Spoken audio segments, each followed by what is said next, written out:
আপনার নারায়ণগঞ্জের রাস্তাঘাটের অবস্থা খুব খারাপ।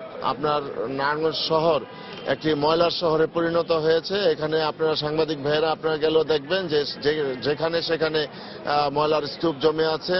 এই শহর আমরা একটি ময়লামুক্ত শহর দেখতে চাই।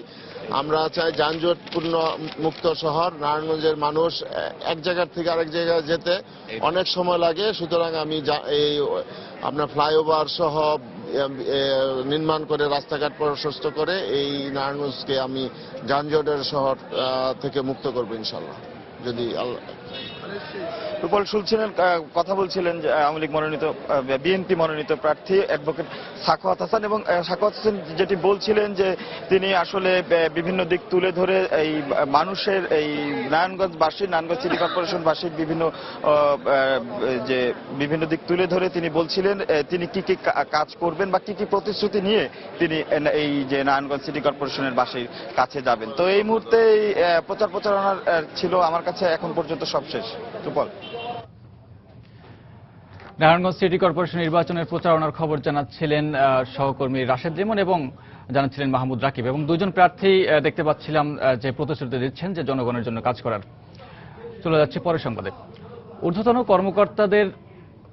কর্মকর্তাদের স্বার্থ রক্ষার জন্য মৌখিক নির্দেশে রাজধানীতে ট্রাফিক পুলিশের চলছে টার্গেট মামলা। বড় কর্তাদের অবস্থান ধরে রাখতে তাদের মৌখিক আদেশ কারা কত বেশি মামলা তা দেখাতে এই প্রতিযোগিতা, বলছেন মাঠ পর্যায়ের ট্রাফিক সার্জনরা। রাজপথ সচল রাখা থেকে মামলা করার পেছনে সময় দেয় চাপে রয়েছেন তারাও। তবে এই অভিযোগ অস্বীকার করেছে ডিএমপি ট্রাফিক বিভাগ। বিশ্লেষকরা বলছেন এই অসুস্থ প্রতিযোগিতা থামাতে হলে আধুনিক ট্রাফিক ব্যবস্থাকে উৎসাহিত করতে হবে। আহমেদ সালেহিনের রিপোর্ট। যাত্রীরা যাচ্ছিলেন নিজ গন্তব্যে, হঠাৎ মাঝপথে বাসটি থামিয়ে দিলেন এক ট্রাফিক পুলিশ। চালকের কাগজ যাচাইয়ে চলে গেল 10 থেকে 15 মিনিট, হলো মামলাও। বাসটির যাত্রীরা অসহায় দৃষ্টিতে দেখছিলেন এমন দৃশ্য। রাস্তায় গাড়ি নামানোর আগে তো এগুলো কাজ করা যায়, এখন তো গাড়ি চলতেছে, এই চলন্ত অবস্থায় তো করা ঠিক না, আমাদের সমস্যা হয়। পুলিশ কর্তৃপক্ষ খালি গাড়ির নাম্বারটা লিখে নিয়ে ওই গাড়ির বিরুদ্ধে একটা মামলা করে দিলেই হয়ে যায়। 10 মিনিট 15 মিনিট আমাদের টাইম নষ্ট হয়, গাড়ি চেঞ্জ করে অন্য গাড়িতে যাইতে হয়, এটা আমাদের অফিসে যাওয়ার জন্য অনেক দেরি হয়ে যায়। এই চিত্র শুধু বাসেই নয়, বিভিন্ন যানবাহনেও দেখা মেলে। ট্রাফিক বিভাগের পরিসংখ্যান অনুযায়ী চলতি বছর শেষ না হতেই জানুয়ারি থেকে অক্টোবর পর্যন্ত শুধু 10 মাসে নগরীতে যানবাহনের বিরুদ্ধে মামলা হয়েছে 8,23,211টি, আর জরিমানা 29 কোটি টাকারও বেশি। এদিকে গত বছর এই বিভাগেই মামলা হয়েছিল 5.5 লাখের মতো, জরিমানা আদায় হয় 18 কোটি টাকারও অধিক। এদিকে বছরের 2 মাস বাকি থাকতেই গত বছরের তুলনায় মামলার সংখ্যা বেড়েছে 31%। প্রতিদিন নগরীতে গড়ে মামলা হচ্ছে 3000-এরও বেশি। অনুসন্ধানে মূল রহস্য বেরিয়ে আসে খোদ এক ট্রাফিক সার্জেন্টের মুখে। পরিচয় গোপন রাখার শর্তে তিনি জানান, ঊর্ধ্বতন কর্তাদের স্বার্থ রক্ষায় মৌখিক নির্দেশেই চলছে মামলা করার এমন প্রতিযোগিতা। রিকোয়ারমেন্ট আছে যে মামলা এই পরিমাণ করতে হবে, পার ডে 20টা 25টা 30টা মামলা করবে। আবার যেমন পার ডে আপনার 10টা করে করতেছে, 8টা থেকে 10টা মামলা দিতে হয়। পার সার্জেন্ট আলটিমেটলি প্রেশারটা আসে, কার জন্য ট্রাফিকিং বেশি হচ্ছে, কারা বেশি ভিজিবল, কারা মামলা করতে বেশি, এটা নিয়ে আসলে বোঝা যায় আসলে কার পারফরমেন্সটা বেশি। বেঁধে দেওয়া টার্গেট মামলার চাপে স্বাভাবিক কাজও ব্যাঘাত ঘটছে বলে দাবি করেন এই কর্মকর্তা। আমার কাজটা কি করতে হবে, আমার কাজ হচ্ছে সমস্যা হলে দেখে মামলা করা। তবে ট্রাফিক বিভাগের কাছে এমন অভিযোগের কোনো তথ্য নেই বলে জানান ডিএমপির ট্রাফিক কর্মকর্তা। আমাদের ফিল্ডে এতগুলো মামলা, এই পরিমাণের মামলা দিতে হবে, এই ধরনের কোনো অসুস্থ প্রতিযোগিতা নাই। চাপ কেউ যদি দিয়ে থাকে, আমার মনে হয় দেওয়ার কথা না। আমরা অবশ্যই এটা অনুসন্ধান করে দেখব এবং দেখে আমরা এই ধরনের কেউ করবে না এটা আমরা নিশ্চিত করব। এই অবস্থা থেকে বেরিয়ে আসতে ডিজিটাল পদ্ধতিগুলোকে কাজে লাগাতে সংশ্লিষ্ট কর্তৃপক্ষকে আগ্রহী হওয়ার পরামর্শ বিশেষজ্ঞদের। জায়গায় জায়গায় আমাকে কাগজপত্র আছে কি নাই আপনি দেখান, আবার দেখান, এই জিনিসটা হচ্ছে অবশ্যই হয়রানি। আসলে ডিজিটাল ফরম্যাটটাই হচ্ছে এই সুযোগটা যে আপনার ইনফরমেশনগুলো একটা জায়গায় নিয়ে আসা এবং ইনফরমেশনগুলো রেকর্ডেড, তাহলে আমরা এইটাই যদি গুরুত্ব বেশি দেই, শৃঙ্খলা আনা সম্ভব। যানজট নিরসনও শিগগিরই ট্রাফিক বিভাগ কার্যকরী উদ্যোগ নেবে বলে মনে করেন এই পরিবহন বিশ্লেষক। আহমেদ সালেহিন, সময় সংবাদ, ঢাকা। স্বাধীনতার পর থেকে শিক্ষার প্রসার ঘটলেও মানসম্মত শিক্ষার বিস্তার ঘটেনি। 45 বছরে বহু গুণে শিক্ষার্থী, শিক্ষা প্রতিষ্ঠানের সংখ্যা, পাশের হারের সঙ্গে পাল্লা দিয়ে বেড়েছে শিক্ষিত বেকারের সংখ্যাও। বিশ্লেষকরা বলছেন, 3 ধারার শিক্ষায় সামাজিক বৈষম্য ক্রমাগত বাড়ছে। তবে দেশ ও জাতি গঠনের অভিন্ন শিক্ষা পদ্ধতির সঙ্গে শিক্ষা খাতে বিনিয়োগ বাড়ানোর আহ্বান তাদের। মুজাহিদ শুভ রিপোর্ট। বছরের প্রথম দিন শিক্ষার্থীদের হাতে হাতে পৌঁছে যাচ্ছে নতুন বই। শিক্ষার্থীর সংখ্যা বৃদ্ধির সাথে স্কুলমুখী শিক্ষার্থীদের সংখ্যা বেড়েছে বিগত বেশ কয়েক বছরে। পাশাপাশি পাশের হার ও ব্যাপক হারে নারী শিক্ষার প্রসার ঘটলেও স্বাধীনতা পরবর্তী লক্ষ্য অনুযায়ী অভিন্ন শিক্ষা পদ্ধতি চালু না হওয়ায় সমাজে শ্রেণী বিভাজন ক্রমশ বাড়ছে বলে অভিমত শিক্ষাবিদদের। শিক্ষার মধ্য দিয়ে আমরা পরিপূর্ণ মানুষ তৈরি করতে পারছি না। ওই লক্ষ্যটাই ছিল মূল লক্ষ্য, যে আমরা কেবল কতগুলো শিক্ষিত লোক তৈরি করব না, আমরা সমৃদ্ধ মানুষ তৈরি করব, যারা সামাজিক মানুষ হবে, যারা সৃষ্টিশীল মানুষ হবে। সব সন্তানকে একখানে নিয়ে যদি আমরা সমানভাবে তাদেরকে শিক্ষিত না করি তাহলে বৈষম্য বাড়বে। এখানে ধনী গরিবের বিষয় না, এটি জাতির মেধা এবং মননের নিরন্তর চর্চার বিষয়। সেখানে আমাদের কোনো ক্রমে কার্পণ্য করা ঠিক নয়। অহরহ শিক্ষক লাঞ্ছনার পাশাপাশি মাধ্যমিক ও উচ্চ মাধ্যমিকে যোগ্য শিক্ষক নিয়োগের ক্ষেত্রে উদাসীনতা বাড়ায় শিক্ষার্থীদের কোচিং সেন্টারে যাওয়ার প্রবণতা দেখা দিয়েছে আশঙ্কাজনক হারে। একটি আন্তর্জাতিক প্রতিবেদনে উঠে এসেছে বর্তমানে বাংলাদেশের প্রায় অর্ধেক স্নাতকই বেকার। স্নাতকদের শিক্ষাগত যোগ্যতা আর কাজের বাজারের চাহিদার মধ্যে বিশাল ফারাক থাকায় ক্রমাগতভাবে বাড়ছে শিক্ষিত বেকারের সংখ্যা। পাশাপাশি উচ্চশিক্ষায় কিছুটা বিনিয়োগ বাড়লেও শিক্ষার গুণগত মান বাড়েনি বলে মনে করছেন শিক্ষাবিদরা। খণ্ডাংশ শিক্ষা দিয়ে আমরা কতদূর যেতে পারি, সেজন্য যদি বিনিয়োগ না বাড়াই তাহলে আমাদের শিক্ষার কোনোদিন বিস্তার হবে না। তবে মনে করি যে আমরা মাঠটা তৈরি করছি, কিন্তু এখন মাঠের জন্য উন্নতির জন্য যা যা প্রয়োজন সেটি আমাদের করতে হবে, না হলে কিন্তু আমাদের মানহীন শিক্ষা নিয়ে চলতে হবে। ৪৪ বছরের অভিজ্ঞতা শেষে সময় এসেছে মাতৃভাষার মাধ্যমে সর্বস্তরে একটি যুগোপযোগী অভিন্ন শিক্ষা পদ্ধতি চালু করার, এমনটি মনে করছেন শিক্ষাবিদরা। মুজাহিদ শুভ, সময় সংবাদ, ঢাকা। দেখছেন এ সময়ের বাণিজ্য। দর্শক, প্রধানমন্ত্রীর সভাপতিত্বে রাজধানীর শেরি বাংলা নগরের এনইসি সম্মেলন কক্ষে চলছে একনেকের সভায় রূপপুর পারমাণবিক বিদ্যুৎ কেন্দ্র প্রকল্প সহ বেশ কয়েকটি গুরুত্বপূর্ণ প্রকল্পের অনুমোদনের কথা রয়েছে। এই মুহূর্তে সেখানে আছেন সহকর্মী সাজিদ রাজু। সরাসরি চলে যাচ্ছে তার কাছে। রাজু,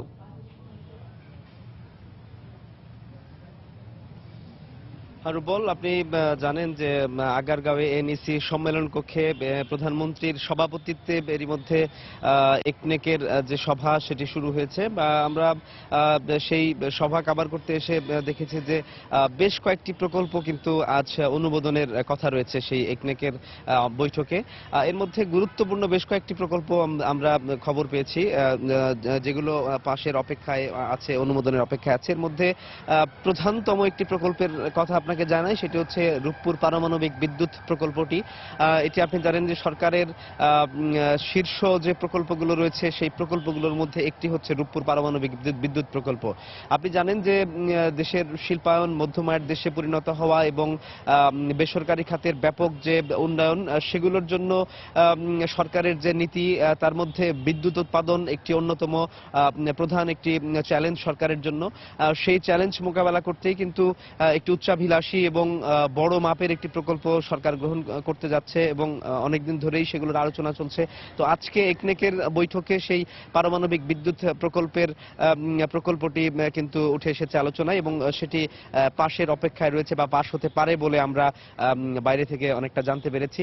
অন্য বেশ কয়েকটি প্রকল্প এছাড়াও রয়েছে। এর মধ্যে আমি আপনাকে জানাতে চাই যেটি হচ্ছে যমুনা সেতুর উপর দিয়ে আলাদা একটি রেল সেতু নির্মাণের কথা আমরা জেনেছি, যেটি পাশের অপেক্ষায় রয়েছে। আপনি জানেন যে যমুনা সেতু উত্তরবঙ্গের সঙ্গে কিন্তু ঢাকার যোগাযোগ স্থাপনের একটি অন্যতম প্রধান রুট এবং সেখান দিয়ে আরেকটি রেল সেতু, এটি কিন্তু যোগাযোগ ব্যবস্থাকে বড় ধরনের পরিবর্তন এবং ঢেলে সাজানোর একটি প্রচেষ্টার অংশ হিসেবেই কিন্তু এই যমুনা সেতুর উপর রেল সেতুর কথা বলা হচ্ছে এবং সেই প্রকল্পটি আজকে একনেকের সভায় আছে এবং অনুমোদনের অপেক্ষায় রয়েছে বলে আমরা জানতে পেরেছি। আরেকটি প্রকল্পের কথা আপনাকে জানাই, এলএনজি টার্মিনালের কথা এবং এই টার্মিনাল তৈরির একটি প্রকল্প কিন্তু একনেকে পাশের অপেক্ষায় রয়েছে এবং সেটি নিয়ে আলোচনা চলছে বলে জানতে পেরেছি। এখানে আপনি জানেন যে বাংলাদেশের যে জ্বালানি সংকট মোকাবেলা এবং বিশেষ করে এই গ্যাসের উপর যে একটি চাপ রয়েছে গৃহস্থালির কাজের জন্য এবং অন্যান্য কাজের জন্য, সেটির ক্ষেত্রে পাইপলাইনের গ্যাসের সংযোগ বর্তমানে বন্ধ রয়েছে এবং আরো বেশ কিছু কর্মসূচির মধ্যে এলএনজি গ্যাসের যে সারা দেশব্যাপী এলএনজি গ্যাসের ব্যবহার এবং সরবরাহের ক্ষেত্রে সরকারের যে চিন্তা ভাবনা বা পরিকল্পনা, সেটির একটি সামনে এগিয়ে নেওয়ার জন্যই এলএনজি গ্যাস টার্মিনালের নির্মাণ কথা আমরা অনেকদিন ধরেই শুনছি। সেই প্রকল্পটিও কিন্তু আজকের একনেক সভায় রয়েছে বলে আমরা জানতে পেরেছি। মোটামুটি আমরা একনেক সভায় আজকে উপস্থিত আছেন প্রধানমন্ত্রী, তার সভাপতিত্বে একনেক সভা অনুষ্ঠিত হচ্ছে।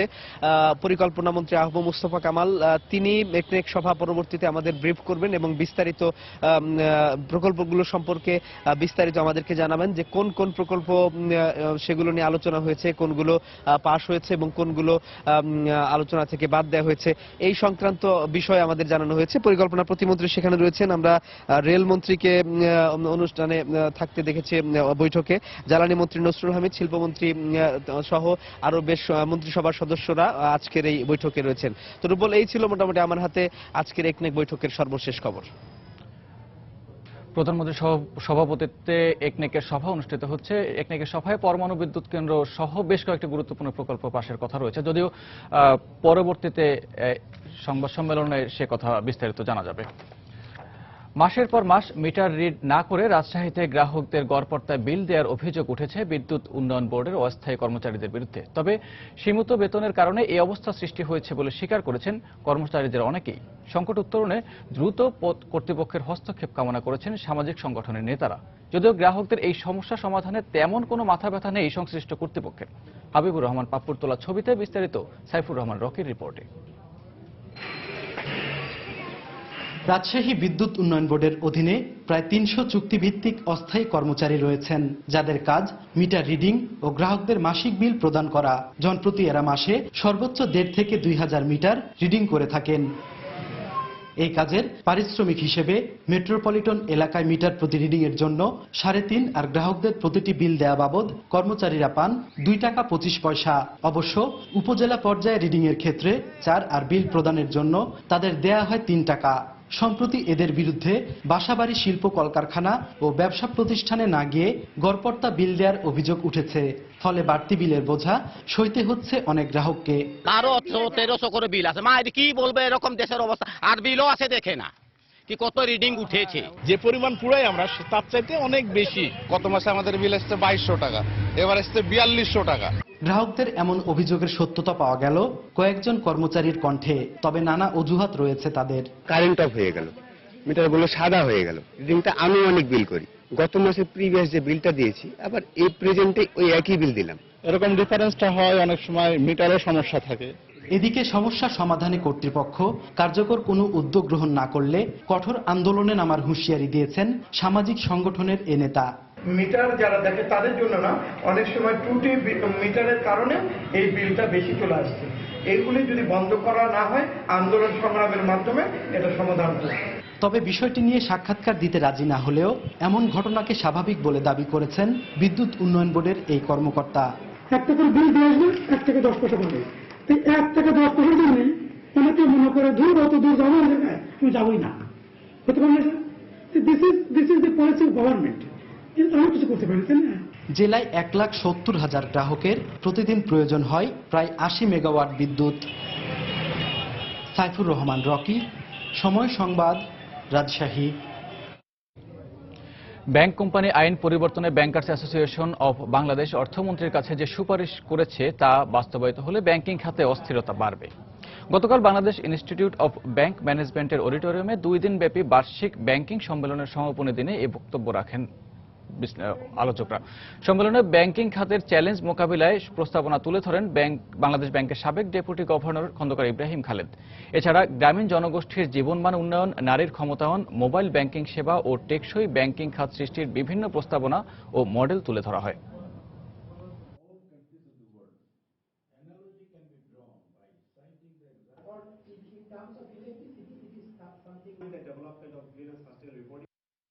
Independence of central bank is recognized. Bankers association Bangladesh ব্যাংকের স্বাধীনতা ও ক্ষমতা কখনোই এড়িয়ে যেতে পারে না। আগের বাংলাদেশ ব্যাংক অ্যাক্টে মুদ্রানীতির ক্ষেত্রে সরকার ও কেন্দ্রীয় ব্যাংকের আলোচনা করার কিছু ক্ষেত্র ছিল, বর্তমান আইনে তারও দরকার নেই। এখন কেন্দ্রীয় ব্যাংকের কোনো ব্যাপারেই সরকারের নাক গলানোর সুযোগ নেই। Between the government and Bangladesh Bank in matters of discussion on monetary policy. সমুদ্র সৈকত ছাড়াও কক্সবাজারে রয়েছে আরও অনেক দর্শনীয় স্থান। পাহাড় কিংবা ঐতিহাসিক মন্দিরও যুক্ত হতে পারে পর্যটকদের ভ্রমণের তালিকায়। শুধু সঠিক পৃষ্ঠপোষকতা আর প্রচারণার অভাবে জনপ্রিয় হচ্ছে না কক্সবাজারের এসব সৌন্দর্যমণ্ডিত জায়গা। পর্যটন সংশ্লিষ্টরা বলছেন, দেশের এ শিল্পের প্রসারে দরকার নতুন নতুন পর্যটন স্থান চিহ্নিত করা। কক্সবাজারের মহেশখালী ঘুরে এসে বিস্তারিত জানাচ্ছেন ইমতিয়াজ আহমেদ। ক্যামেরায় ছিলেন সাইদুল ইসলাম। চারদিকে সাগরের নীল জলরাশি, তীর ঘেঁষে ম্যানগ্রোভ বন আর ছোট বড় অসংখ্য পাহাড়। এসব নিয়ে বাংলাদেশের একমাত্র পাহাড়ি দ্বীপ মহেশখালী। ট্রলার বা স্পিড বোটে এই দ্বীপে যেতে সময় লাগবে 20 থেকে 30 মিনিট। বাঁকখালী নদীর কিছু অংশ এবং বঙ্গোপসাগরের মহেশখালী চ্যানেল পাড়ি দিয়ে যেতে হয় এই দ্বীপে। একটু রোমাঞ্চপ্রিয় হলে উত্তাল ঢেউয়ের সাথে সার্ফিং এর সুযোগ ভ্রমণে যোগ করবে বাড়তি আনন্দ। কক্সবাজার বলতে আমরা বুঝি দীর্ঘ সমুদ্র সৈকত, কিন্তু কক্সবাজার থেকে 12 কিলোমিটার দূরের এই মহেশখালী দ্বীপ হতে পারে পর্যটনের একটি অপার সম্ভাবনাময় জায়গা। শুধু দরকার সঠিক পৃষ্ঠপোষকতা আর প্রচারের। দ্বীপে নামার সাথে সাথেই পর্যটকদের স্বাগত জানাতে অপেক্ষা করছে দ্বীপটির সুমিষ্ট ডাবের পানি। আর মহেশখালীর পান সে তো দেশ বিখ্যাত। কক্সবাজার সমুদ্র সৈকতের পাশাপাশি পর্যটনের নতুন আকর্ষণ হতে পারে এই মহেশখালী। আগ্রহ রয়েছে বিদেশি পর্যটকদেরও। এখানে অভ্যন্তরীণ পর্যটনের একটি অপার সম্ভাবনা রয়েছে এবং তা দ্রুত বাড়ছে। তাই কক্সবাজারও হতে পারে আন্তর্জাতিক পর্যটন স্থানেরই অংশ। পর্যটন গন্তব্য দেশ হিসেবে ভিন্ন ভিন্ন পর্যটন স্থান দরকার। সেক্ষেত্রে কক্সবাজার হতে পারে বিদেশি পর্যটকদের আগ্রহের কেন্দ্রবিন্দু, কারণ এখানে রয়েছে অনেকগুলো ভিন্ন ভিন্ন পর্যটন স্থান। স্থানীয় পর্যটন সংশ্লিষ্টরাও তাই কক্সবাজার সমুদ্র সৈকতের পাশাপাশি নতুন নতুন স্থান পর্যটকদের কাছে তুলে ধরতে কাজ করছেন। বেসরকারি এবং সরকারি যৌথ উদ্যোগে বাংলাদেশকে একটি বিশ্বের দরবারে অন্যতম পর্যটন দেশ হিসাবে আমরা গড়ে তোলার চেষ্টা করছি। ইন্টারন্যাশনালি যে ট্যুরিস্টগুলো আছে তারা আসলে নতুন ডেস্টিনেশন পছন্দ করে, সেই হিসাবে মহেশখালী, সোনাদিয়া দ্বীপ, দ্যাট মিনস আপনার হচ্ছে হিমসুডিয়ানির পরে যে স্টেশনগুলো আছে সেগুলোতে মানুষ পছন্দ করে। মহেশখালী, সোনাদিয়া দ্বীপ বা রামুর মতো পর্যটন স্থানের প্রচারে কাজ করা হচ্ছে বলে জানিয়েছেন পর্যটন মন্ত্রী। কক্সবাজারকে তার যে নোন অ্যান্ড আননোন যে পটেনশিয়ালিটি রয়েছে সেগুলোকে তুলে নিয়ে এসে আন্তর্জাতিকভাবে এটাকে পরিচিত করা। কক্সবাজার কেবলমাত্র সমুদ্র সৈকত নয়, সমুদ্র সৈকতের পাশাপাশি ট্রেকিং এর প্রচুর সম্ভাবনা রয়েছে। এখানে হিডেন কেভস আছে, সেখানে পানির ব্যাপার। দেশের প্রচলিত ও পরিচিত পর্যটন স্থানের পাশাপাশি অন্যান্য স্থানগুলোকে দেশি বিদেশি পর্যটকদের কাছে তুলে ধরতে সরকারি পৃষ্ঠপোষকতার কোনো বিকল্প নেই বলে মনে করেন পর্যটন সংশ্লিষ্টরা। ইমতিয়াজ আহমেদ, সময় সংবাদ, কক্সবাজার। বেশ কয়েক বছর আগে বিদেশি ফল ড্রাগনের বাণিজ্যিকভাবে চাষ শুরু করে রাজশাহীতে। খরচ কম ও উচ্চ ফলনশীল হয় এখন অনেকেই এ চাষে ঝুঁকছেন। কৃষি বিভাগের সহযোগিতা পেলে এই চিত্র ব্যাপকভাবে পাল্টে যেতে পারে। কৃষি সম্প্রসারণ অধিদপ্তর বলছে, আগ্রহী কৃষকদের সব ধরনের পরামর্শ দেওয়া হচ্ছে। হাবিবুর রহমান পাপ্পুর তোলা ছবিতে সাইফুর রহমান রকির রিপোর্ট। বছর চারেক আগে কৃষিবিদ মঞ্জুরুল হক রাজশাহীর পবা উপজেলার মতিয়ারবিল এলাকায় বাণিজ্যিকভাবে ড্রাগন ফলের চাষ শুরু করেন। সে সময় 1 বিঘা জমিতে 600 চারা গাছ লাগিয়ে মেক্সিকান এই ফলের যাবতীয় পরিচর্যা করেন নিজে।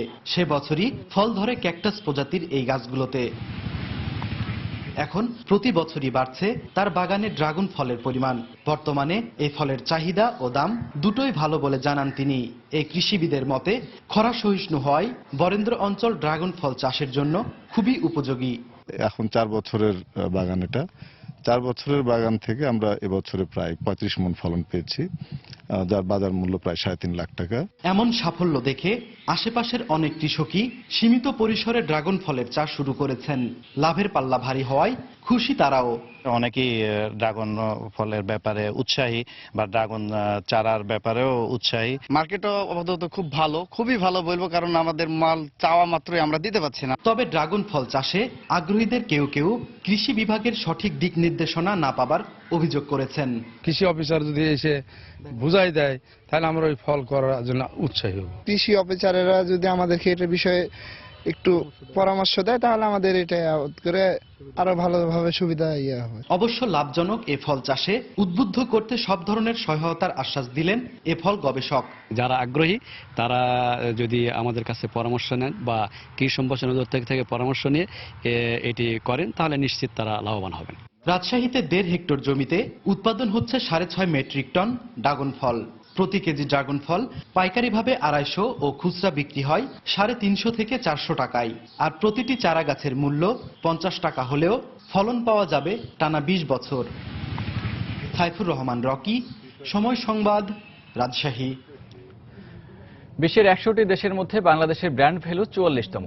সম্প্রতি বৈশ্বিক ব্র্যান্ড মূল্যায়নকারী প্রতিষ্ঠান ব্র্যান্ড ফিন্যান্স বার্ষিক প্রতিবেদনে এ তথ্য প্রকাশ করেছে।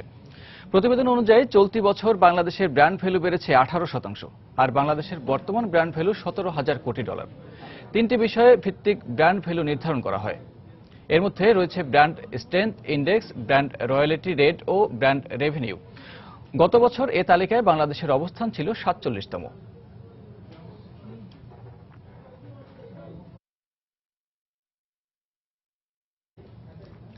বাংলাদেশে টাটার শিল্প ইউনিট স্থাপন না হওয়া পর্যন্ত প্রগতি ইন্ডাস্ট্রিজকে ব্যবহার করে ন্যানো গাড়ি উৎপাদনের আহ্বান জানিয়েছেন শিল্পমন্ত্রী আমির হোসেন আমু।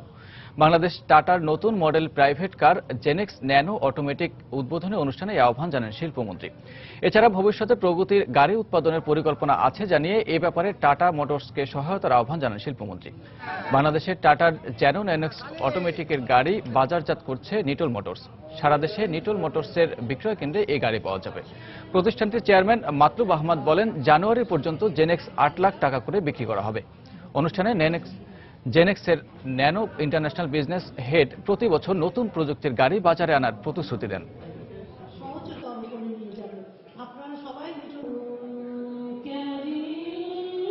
দেশকে শিল্পায়িত করার জন্য প্রগতি ইন্ডাস্ট্রি আছে, সেখানে অলরেডি টাটার মোটরযান সেখানে উৎপাদিত হয়। যদিও সেগুলো এখন অ্যাসেম্বল পর্যায়ে আছে, কিন্তু আমরা ক্রমান্বয়ে এই অ্যাসেম্বল থেকে ম্যানুফ্যাকচারে যেতে চাই। সুতরাং আমি তাদেরকে অনুরোধ করব যে তারা নিজেরা এই শিল্প কারখানা গড়ে তোলার আগ পর্যন্ত আমাদের প্রগতি ইন্ডাস্ট্রিকে ব্যবহার করতে পারেন, সেখানে তারা ম্যানুফ্যাকচারিং আসতে পারেন। শুরু হয়েছে লুসি অলিভা অলিভ অয়েল মাসব্যাপী শীতকালীন বিক্রয় ও প্রদর্শনী উৎসব। গত 11 নভেম্বর রাজধানী ঢাকা এবং বন্দরনগরী চট্টগ্রামের বিভিন্ন শপিং মলে শুরু হয় এই উৎসব। এখানে দর্শনার্থীদের ত্বকের আর্দ্রতা পরীক্ষার পাশাপাশি শীতকালীন পরিচর্যার পরামর্শ দেওয়া হচ্ছে। এছাড়া গেম শোতে অংশ নিয়ে দর্শকরা পুরস্কারও জিতে নিতে পারেন।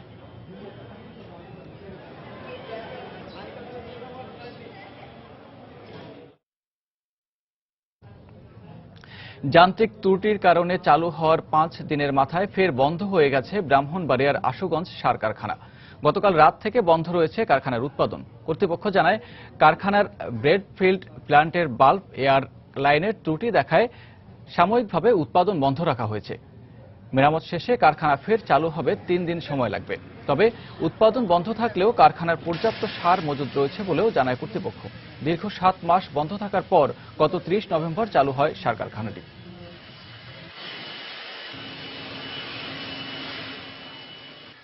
দেশের বাইরে যেসব মার্কিনী ব্যবসা প্রতিষ্ঠান উৎপাদন কার্যক্রম সরিয়ে নেবে সেগুলোর উপর 35% কর আরোপ করা হবে, এমনটাই জানিয়েছেন যুক্তরাষ্ট্রের নবনির্বাচিত প্রেসিডেন্ট ডোনাল্ড ট্রাম্প। তিনি জানান, দেশের কোনো কোম্পানি দেশের বাইরে উৎপাদন কার্যক্রম পরিচালনা করলে এবং কর্মী ছাঁটাই করলে সেসব পণ্য যুক্তরাষ্ট্রে বিক্রয়ের ক্ষেত্রে পরিশোধ করতে হবে 35% কর। এর আগে তিনি জানান, যুক্তরাষ্ট্রে ব্যবসা পরিচালনাকারী ব্যবসায়ীদের কর নীতি শিথিল করা হবে। তবে কংগ্রেসের অনুমোদন ছাড়া ব্যবসায়ীদের উপর কর আরোপ কঠিন হবে বলে মনে করছেন বিশ্লেষকরা। Consumer spending in February rose to a 7-month high as pain at the pump didn't stop shoppers from hitting the malls. The Commerce Department also said spending in January was higher than first announced.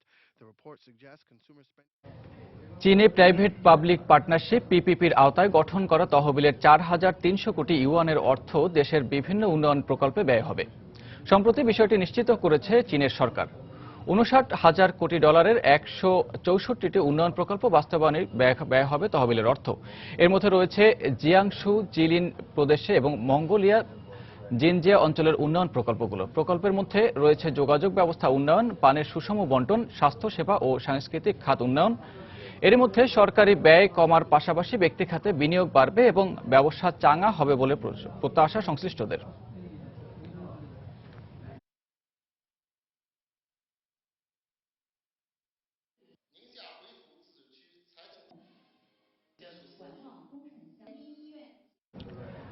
দর্শক, এবার জানিয়ে দেব Dhaka share বাজারে লেনদেনের খবর। লেনদেনের খবর জানতে এই মুহূর্তে সরাসরি চলে যাচ্ছি ঢাকা স্টক এক্সচেঞ্জের ওয়েবসাইটে।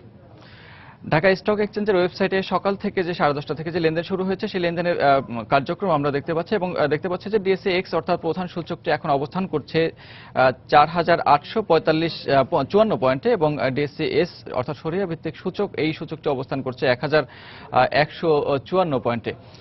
এরপরে দেখতে পাচ্ছি ডিএসসি 30 এই সূচকটি অবস্থান করছে 1789 পয়েন্ট এবং তিনটি সূচকেরই দেখতে পাচ্ছি ঊর্ধ্বমুখী অবস্থা এবং এই ঊর্ধ্বমুখী অবস্থা সকাল থেকেই লক্ষ্য করছি। এরপরে দেখতে পাচ্ছি যে আমরা যে টাকার অঙ্কে এখনো পর্যন্ত যতটুকু সময় অতিবাহিত হয়েছে তার মধ্যে টাকার অঙ্কে লেনদেন হয়েছে 214 কোটি টাকার মতো এবং দাম বাড়া প্রতিষ্ঠানগুলো তালিকায় 171টি প্রতিষ্ঠান রয়েছে, দাম কমার প্রতিষ্ঠানগুলো রয়েছে 78টি এবং 47টি প্রতিষ্ঠান দেখতে পাচ্ছি যে দাম অপরিবর্তিত আছে। এরপরে যদি আমরা একটু দেখতে পাই যে সকাল থেকে লেনদেনের ওঠানামার চিত্রটা কেমন ছিল, সেই লেনদেনের ওঠানামার চিত্রের জন্য আমরা একটু যেতে চাই ডিএসসির অফিসিয়াল ওয়েবসাইটের লেখচিত্রে কি ধরনের ঊর্ধ্বমুখী বা অবস্থান লক্ষ্য করা গেছে বা নিম্নমুখী অবস্থান লক্ষ্য করা গেছে। শুরুর দিক থেকে যদিও দেখতে পাচ্ছে যে লেনদেনের ঊর্ধ্বমুখী এবং নিম্নমুখী একটি মিশ্র প্রতিক্রিয়ার মধ্য দিয়ে কিন্তু গেছে এবং শুরুর দিকে দেখতে পাচ্ছে যে লেনদেন কিছুটা বেড়েছে এবং তারপরে লেনদেনের ওঠানামা শুরু হয়েছে। এরপরে জানিয়ে দিতে চাই টপ 20 শেয়ারের খবরাখবর, অর্থাৎ আজ যে কয়েকটি প্রতিষ্ঠান অংশ নিয়েছে সেই প্রতিষ্ঠানগুলোর এখনকার টপ 20 শেয়ারের মধ্যে কোন কোন প্রতিষ্ঠানগুলো অবস্থান করছে সেগুলো জানিয়ে দিচ্ছে। এবার প্রথমে দেখতে পাচ্ছি যে ইফাদ অটোস লিমিটেড এই প্রতিষ্ঠানটি 1 নম্বর অবস্থানে লেনদেন করছে এবং তার লেনদেনকৃত যে শেয়ার হয়েছে তার মধ্যে দাম সর্বশেষ লেনদেন হয়েছে 88 টাকা 40 পয়সা এবং সর্বোচ্চ দর উঠেছিল এই কোম্পানিটির 90 টাকা 50 পয়সায়। গতকাল এই প্রতিষ্ঠানটি 87 টাকা 30 পয়সায় লেনদেন শেষ করেছে। এরপরে 2 নম্বর অবস্থানে দেখতে পাচ্ছি ব্র্যাক ব্যাংক লিমিটেড এবং ব্র্যাক ব্যাংক লিমিটেডের এখন সর্বশেষ প্রতিষ্ঠানটি লেনদেন করেছে 66 টাকা দরে এবং সবশেষ লেনদেন 66 টাকা হলেও গতকাল এই প্রতিষ্ঠানটি 65 টাকা 20 পয়সায় লেনদেন শেষ করেছিল। আজও কিন্তু 65 টাকা এবং 65 টাকা থেকে সবশেষ 66 টাকায় এসে দাঁড়িয়েছে এই প্রতিষ্ঠানটির লেনদেনের দর। এরপরে দেখতে পাচ্ছি যে বাংলাদেশ বিল্ডিং সিস্টেমস লিমিটেড এই প্রতিষ্ঠানটি 3 নম্বর অবস্থানে লক্ষ্য করছে এবং এই প্রতিষ্ঠানটি সর্বশেষ লেনদেন করেছে 42 টাকা দরে এবং গতকাল এই প্রতিষ্ঠানটি 43 টাকা 10 পয়সায় লেনদেন শেষ করেছিল, অর্থাৎ আজ কিন্তু খানিকটা দাম কমে গেছে সবশেষ দর অনুযায়ী। তারপরে দেখতে পাচ্ছি 4 নম্বর অবস্থানে বিডি কম অনলাইন লিমিটেড এই প্রতিষ্ঠানটি 26 টাকা 70 পয়সায় লেনদেন করছে এবং সবশেষ লেনদেন করেছে 26 টাকা 70 পয়সা, যদিও এর আগে সর্বোচ্চ দর উঠেছিল এই প্রতিষ্ঠানটির 27 টাকা 10 পয়সায়। এরপরে 5ম অবস্থানে দেখতে পাচ্ছি অ্যাগ্রো ডেনিম লিমিটেড এই প্রতিষ্ঠানটি 30 টাকা 50 পয়সায় লেনদেন করছে এবং গতকাল কিন্তু এই প্রতিষ্ঠানটি 30 টাকা 70 পয়সা লেনদেন শেষ করেছিল। এরপরে জানিয়ে দেব 6ষ্ঠ অবস্থানে রয়েছে শাসা ডেনিমস লিমিটেড। শাসা ডেনিমস লিমিটেড এখন অবস্থান করছে 6 নম্বর অবস্থায়। এই প্রতিষ্ঠানটি দেখতে পাচ্ছি 71 টাকায় লেনদেন সবশেষ লেনদেন করেছে এবং সর্বোচ্চ দর উঠেছিল 71 টাকা 60 পয়সায় এবং গতকাল কিন্তু এই প্রতিষ্ঠানটি 71 টাকায় সবশেষ লেনদেন শেষ করেছিল। এরপরে দেখতে পাচ্ছি 7ম অবস্থানে অ্যাপোলো ইস্পাত লিমিটেড। অ্যাপোলো ইস্পাত লিমিটেড এই কোম্পানিটির 16 টাকা 10 পয়সায় সবশেষ লেনদেন করেছে এবং 16 টাকা 50 পয়সায় সর্বোচ্চ দর উঠেছিল এবং সর্বনিম্ন দর নেমে গিয়েছিল 16 টাকায়। এই প্রতিষ্ঠানটি গতকালও লেনদেন করেছে, সবশেষ লেনদেন শেষ করেছে 16 টাকা 10 পয়সা দরে। এরপরে দেখতে পাচ্ছি Rangpur dairy farm dairy and food product limited. এই প্রতিষ্ঠানটি 8 নম্বর অবস্থান আছে টপ 20 শেয়ারের মধ্যে লেনদেনকারী প্রতিষ্ঠানগুলোর 8 নম্বর অবস্থানে। এই প্রতিষ্ঠানটি সবশেষ লেনদেন করেছে 17 টাকা 60 পয়সায় এবং দেখতে পাচ্ছি যে গতকাল এই প্রতিষ্ঠানটি 16 টাকা 60 পয়সায় লেনদেন শেষ করেছিল। এরপরে দেখতে পাচ্ছি সেন্ট্রাল ফার্মাসিউটিক্যালস লিমিটেড 9 নম্বর অবস্থানে আছে। এই প্রতিষ্ঠানটি সবশেষ 16 টাকা 60 পয়সায় লেনদেন শেষ করেছে এবং লেনদেন করছে এবং গতকাল এই প্রতিষ্ঠানটি 16 টাকা 10 পয়সা লেনদেন শেষ করেছিল, যদিও এই প্রতিষ্ঠানটির সর্বোচ্চ দর উঠেছিল 17 টাকা 20 পয়সায়। এরপরে যে 10 নম্বর অবস্থানে রয়েছে বারাকা পাওয়ার লিমিটেড। বারাকা পাওয়ার লিমিটেড 30 টাকায় লেনদেন করেছে সবশেষ, এবং গতকাল এই প্রতিষ্ঠানটি 29 টাকা 20 পয়সা লেনদেন শেষ করেছিল এবং সর্বোচ্চ দরে উঠেছিল এই প্রতিষ্ঠানটির 23 টাকা 30 পয়সায়। এরপর দেখতে পাচ্ছি ন্যাশনাল টি কোম্পানি লিমিটেড, এই প্রতিষ্ঠানটি 673 টাকায় সর্বশেষ লেনদেন করেছে এবং সর্বোচ্চ দর উঠেছিল এই প্রতিষ্ঠানটির 685 টাকার মতো। তো মোটামুটি এই ছিল এখনকার মতো শেয়ার বাজারের লেনদেনের খবরাখবর। এই সময়ের বাণিজ্য শিরোনামগুলো জানিয়ে দিচ্ছে আরো একবার।